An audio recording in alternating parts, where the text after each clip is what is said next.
So in today's video we're going to go through config, and this was what I describe as k0nfigdence at its peak, right? So config is definitely one of the most mechanically gifted players we have in CS, of course, and at times we get to see glimpses of this incredible player, right? Because I suppose the consistency at this peak is kind of difficult to maintain, right? But during this map against VP, actually in the third map during ESL Pro League's playoffs, he went on an absolute murder pass, right? There was 6 rounds where he got 11 kills, 179 ADR, 3 multi-kill rounds. He went 2-0 in openers as well. And these are actually just the kills going through, but also to show, like, you know, the resilience in it as well. So, for example, this clip right here, I've currently got it in 4 times speed. He holds the same angle for 40 goddamn seconds, and even then is able to switch across and actually get the kill without being, you know, he was surprised, right? But he actually did manage to survive through the whole situation. And it really goes to show just how, you know, comfortable he is within his role, at least on this map. But also to see the AWP come out from him as well more, it's kind of a surprise, because in this map he did just take over.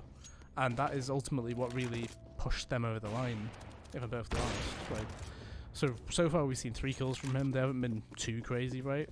Other than that first one, the first entry, I suppose. This round is actually kind of crazy as well, because this is another round where he gets the opening kill. He waits for a bit at middle. This is 2x speed, just note again. He holds his angles for an awful long time, and I can only assume that's due to the patience that has been actually engraved within the players as well. But I'm actually going to let this whole sequence play out, because as you can see at the top, this is a really big round. It's 12-9 in favour of complexity, and the bomb is about to be planted. He actually keeps us jumping up. He gets 3 kills within, what? Within 5 seconds of the bomb going down for 1, but also a kill right before the bomb got planted too. So this retake situation gets so much better just off the back of config. And the main thing as well is, like, this whole sequence will play out fully. This bomb goes down to the literal, you know, I think it's the smallest time you can have on the bomb is 0.008 milliseconds. This bomb actually goes down to that sort of area as well. And I'm just going to include it just so you can see how big the impact should have been, just to get those 3 kills to begin with, because that retake was incredibly close.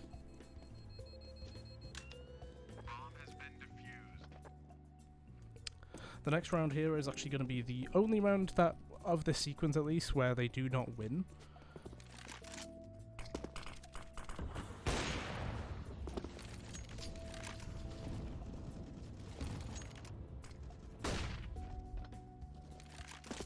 Yeah, the main thing about this round is just to show that his presence on the map is shown, right? And, you know, the dominance that he's had on it as well. So that early pick attempt towards B, really good idea. Poison is the primary AWP, of course, on this team, but config on this map was actually picking it up incredibly well. Even though Poison did have a very good game himself too, you could argue it was the effects of having 2 AWPers on the map. And that kill was insane, and look at this, like, confidence from him though. He charges through the smoke with an AWP. And unfortunately, you could argue the confidence is what kills him here. But you could also argue that the consistency on the shot perhaps would have changed it, because that would have been a kill and maybe just a trade, and that's it. So, of course, VP win that round, and now we're going to see another 3k come out of config. And that's, like, the main thing about this. Once again, he holds mid. He holds these angles for so long, and it's kind of admirable, really, because you just sit there thinking, he really is just watching this angle the whole time.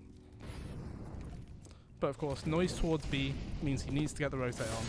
And this, for me, is probably the more impressive one, because he actually wins a straight-up fight with Jame when it comes to an AWP versus AWP battle. And of course, Jame, as everybody knows, is an incredible AWP player. So holding on to this retake situation, like, obviously the site is lost. He flops a grenade here, but he makes up for it immediately. He swings off it like, okay, I messed that up, but I need to actually go for the pick now, and he gets the kill on Jame. The positioning as well is the main thing that really surprises me with it. Like, it's so aggressive, it's not very stereotypical for an AWPer to be like this. Not when, yeah, you know that they're not a primary AWPer, so to say. And the final round, this one will actually just be shown in full sequence as well. So this is actually the round that puts them onto match point as well, where they will end up closing it, I believe, at 16-11 in the end. But the main thing about this is the fact that config's AWP was enough of a presence. Like, he gets the info towards mid, and then he actually gets his rotate on towards A thanks to the information being relayed. But it's more about how, like I said, the aggression of that he's able to show. It's like he has a rifle in his hand. Like, you would not expect an AWPer to do these sort of movements. Like, this is normally what a player with an AK would have. Like, look at this, like, peak he's going for. This is so audacious, like, ambitious, whatever you want to call it. And I think that's one of the cool things about seeing Config when, he's on his game. Like, it's definitely one of those things where you would like to see more of it, of course. Like, obviously, they win this series, means they're actually in the next round as well. And in terms of the teams that they play, it'll be Heroic or NIP as well. And they actually did lose to Heroic in their group on the way through to this. So it'd be quite interesting to see if they actually end up getting a rematch with them, and if there'll be a different face to this complexity squad that we've actually seen from them so far. Because the game against VP was pretty damn good, to be fair. Like, they performed very, very well on all 3 maps, if I'm perfectly honest. And I wouldn't be surprised if we see them going further than just the round of 6, at least.